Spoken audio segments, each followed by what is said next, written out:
खुलुमबाय बड' जबनि चेनेल नायगिरि नोंथांमोनखौ बयखौबो गिबियावनो चेनेलाव बरायना लाग्रोनाय जाबाय। लोगोफोर जोंहा ग्रेड 4 नि साख्रि ओंखारना फैदों। नोंथांमोना बयबो एप्लाइ खालामनो हागोन। जायफोर नोंथांमोनानो क्लास 8 पास जानानै दङ। क्लास 8 पास जानायनिफ्राय नोंथांमोननिया मेट्रिक पासनि सिमा एप्लाइ खालामनो हायो। दा बेनिखायनो भिडिअखौ जोबजासिम नाय जुदि नोंथांमोना बे ग्रेड 4 नि साख्रिखौ एप्लाइ खालामनोबा।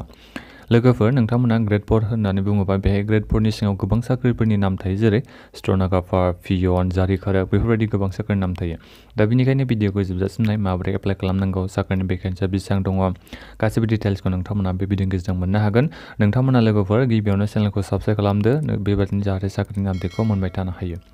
लोगोफोर जोंहा बे ग्रेड 4 फार्स्टनियानो जाहैबाय करिमगन्जनिफ्राय फैदों बेयो ग्रेड 4 नि साख्रि बियो। आसामनि गासिबो केन्डिडेटफ्रानो एप्लाइ खालामनो हागोन बे साख्रिखौ। लास्ट डेटआ जाहैबाय जोंहा नभेम्बरनि 26आव बे एप्लाइआ जोबगोननो। दा बिनिफ्राय आं साख्रि नामफोरखौ फारि फारि खोन्थानोसै। जेरै जोंहा फार्स्ट साख्रिनि नामा दङ पियन। बे पियन साख्रिनि थाखाय फैदों। साख्रिया जोंहा बे एसटिपि बिथांमोननि थाखायल' सासेल' दङ बे साख्रिनि भेकेन्सिया। दा बिनि थाखाय नोंथांमोननि फरायनाया बेसेबां जानांगौनो मात्र खमथारबाबो नोंथांमोननि फरायनाया क्लास 8 खौ पास जानाय जानांगोननो। क्लास 8 पास जानायनिफ्राय मेट्रिक पास जानाय गासिबो केन्डिडेटफ्रा एप्लाइ खालामनो हागोन। नाथायबा जायफोर नोंथांमोना क्लास 12 पास जाबाय नोंथांमोना बेखौ एप्लाइ खालामनो मोननाय नङा होनना बुंदों। नोंथांमोना इनएलिजिबोलनो बे साख्रिनि थाखाय। बेनिखायनो नोंथांमोना मेट्रिक पास जानायनिफ्राय क्लास 8 पास जानायनिफ्राय मेट्रिक पाससिमा एप्लाइ खालामनो हागोन। बिनिफ्राय सेकेन्ड नाम्बार साख्रिनि भेकेन्सिया दङ जोंहा चौकिदार। दा बे चौकिदार साख्रिनि थाखाय जोंहा साख्रिनि भेकेन्सिया सानै दङ। आनरिजार्भ होनोबा बेहाय एससि एसटि गासिबो केटेगरियानो गोलैयो लोगोफोर। आनरिजार्भनि थाखाय सासे दङ। ओमफ्राय जायफोर बिथांमोना इक'नमिकेलि वेकार सेक्सन गोलैयो बिथांमोननि थाखाय साख्रिनि भेकेन्सिया सासे दङ। दा बिनि बेलायावबो फरायनाया सेम टु सेम लोगोफोर। क्लास 8ल' नोंथांमोना पास जानाय जानांगौ। क्लास 8 पास जानायनिफ्राय मेट्रिक पास जानाय केन्डिडेटफ्रा बयबो एप्लाइ खालामनो हागोन।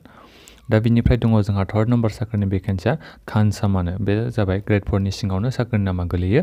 दा बिनि थाखाय सासे दङ आनरिजार्भ। आनरिजार्भ होनोबा बेहाय गासिबो केटेगरिया गोलैयो लोगोफोर। आं बेखौ नोंथांमोननो खोन्थाखाबाय दायो। दा बिनिफ्राय नोंथांमोननि इडुकेसनेल क्वालिफिकेसना बेसेबां जानांगोननो खमथारबाबो क्लास 8 पास जानाय जानांगोन। क्लास 8 पास जानायनिफ्राय मेट्रिक पास जानायसिमा एप्लाइ खालामनो हागोन। बिनिफ्राय दङ जोंहा 4 नाम्बारनि साख्रिनि नामा मालि। दा बे मालि साख्रिनि थाखाय भेकेन्सिया सासे दङ बे आनरिजार्भ। आनरिजार्भ होनबा गासिबो केटेगरिनिया बेहाय थाजोबगोन। दा बिनिफ्राय फरायनाया बेसेबां जानांगोन खमथारबाबो क्लास 8 बिनिफ्राय मेट्रिक पास जानायसिमा एप्लाइ खालामनो हागोन।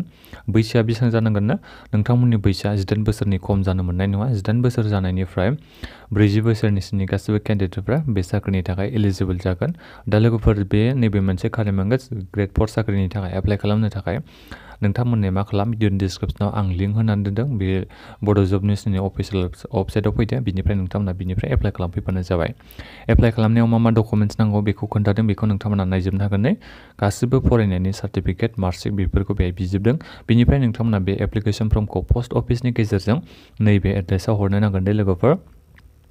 एप्लिकेसन फर्मखौ नोंथांमोना भिडिअनि डिसक्रिपसनाव होनानै दोनखादों होन्दों आङो। नैबेहायलाय एप्लिकेसन फर्म बे क्लिक हियाराव थुदो। एप्लिकेसन फर्मखौ डाउनलड खालामदो, प्रिन्ट आउट खालामदो। ओमफ्राय नोंथांमोना फिलआप खालामदो। बिनिफ्राय गासिबो डकुमेन्ट्सफोरखौ जेरेक्स खालामदो। बिनिफ्राय पस्ट अफिसाव नैबे एड्रेसाव हरबानो जाबाय।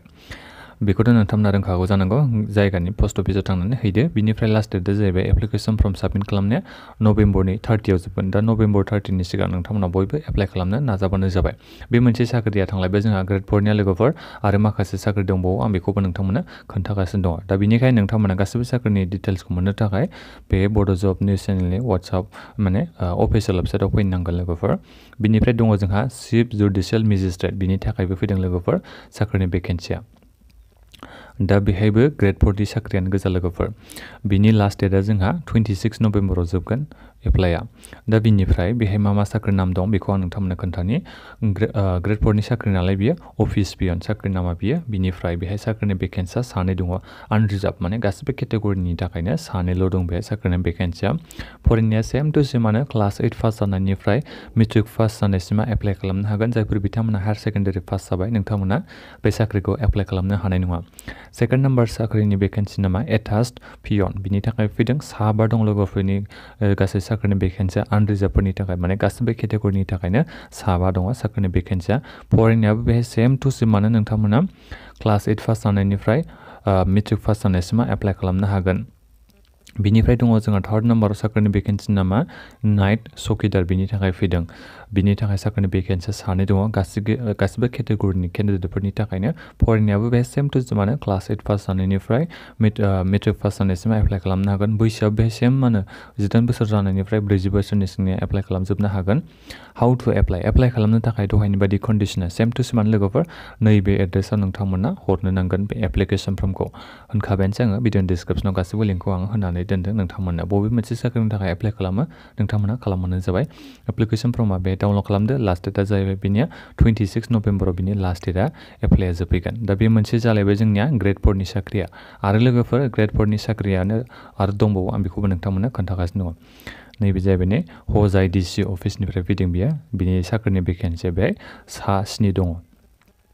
बेखौबो खोन्थानि लास्ट डेटआ बेनिया 23 नभेम्बराव जोबगोन एप्लाइआ। बे एप्लाइ अनलाइन खालामनो हागोन लोगोफोर। नैबे मोनसे साख्रिनि थाखाय जुनियर एसिस्टेन्ट स्टेन'ग्राफार बेयो ग्रेड 3 नि साख्रि। बेखौ नोंथांमोना अनलाइननो एप्लाइ खालामनो हागोन।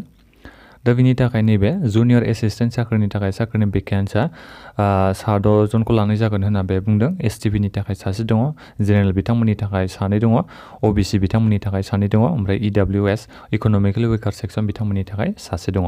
दा बिनि थाखाय सेलारिखौ नोंथांमोना 14,000 निफ्राय जागायनानै 49,000 सिम मोननो हागोन। ओमफ्राय ग्रेड पे हिसाबै नोंथांमोना 5,600 मास मोनसेयाव मोननो हागोन। दा बिनि थाखाय फरायनाया बेसेबां जानांगोन ना जायखिजाया नोंथांमोना डिग्रिखौ पास जानाय जानांगोन लोगोफोर। खमथारबाबो डिग्रि पास जाबानो जागोन।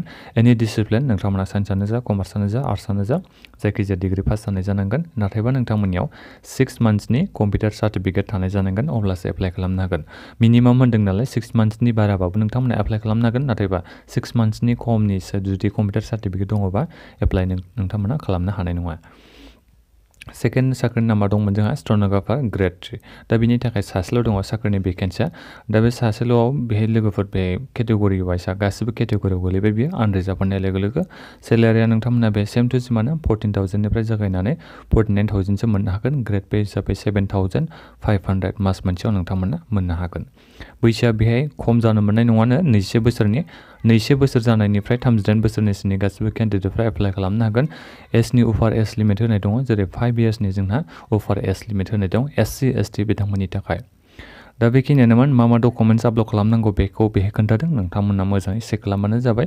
गासिबो लिंकखौ आङो भिडिअनि डिसक्रिपसनाव होनानै दोनदों। एप्लाइ खालामनो हागोन बेखौ अनलाइननो। अनलाइननि लास्ट डेटआ जाहैबाय नभेम्बरनि 23 जोंहा एप्लाइ अनलाइनआ जोबगोन। अनलाइन एप्लिकेसन क्लिक हियार बाय थुनानै नोंथांमोना अनलाइन एप्लाइ खालामहैबानो जाबाय। दा बेखिनियानोमोन। आसा खालामो नोंथांमोनाव बयबो एप्लाइ खालामगोन होननानै। माबाफोर सोंनांगौ दङबा भिडिअनि कमेन्ट बक्सआव कमेन्ट खालामदो आरो बेबायदिनो साख्रिनि आपडेटखौ मोनबाय थानो हायो। बिनि थाखाय नोंथांमोना बयबो बड' जबनि चेनेलखौ साबस्क्राइब खालाम।